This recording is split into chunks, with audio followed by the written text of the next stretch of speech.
At Ethical Consumer, we study corporations and multinational corporations and companies that supply a range of sectors, not just food. And for us, there is a systemic problem with the way that they are currently operating. With markets, the way they're set up, corporations are profit-seeking all the time. And so in food supply chains, they see the environment, they see workers' rights, they see animal welfare. These are externalities which, if the more you can push these out, the more profit you can make. And these companies are competing against each other to try and squeeze margins all the time.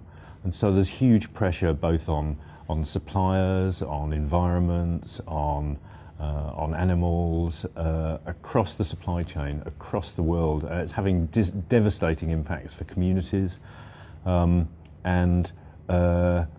think we can do something about it to change it, and consumers are far more powerful than they think.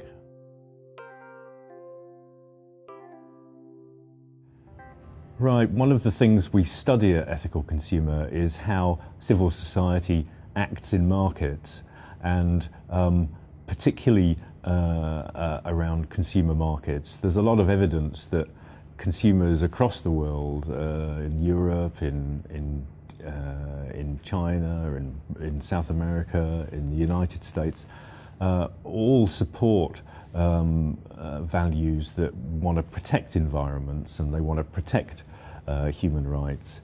And so that when civil society goes into markets and seeks to try and create change there, consumers are going to come along and support civil society actors. There's massive evidence of how successful that they can be here.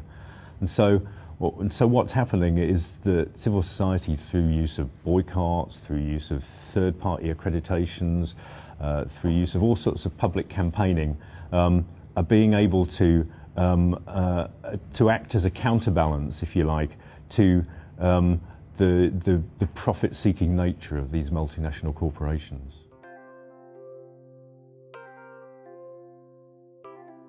Well, academics have been really good at looking at supply chains, looking where profit occurs, where externalities occur, looking at where value is created, and they've produced some fantastic insights into global supply chains, both in food and other markets.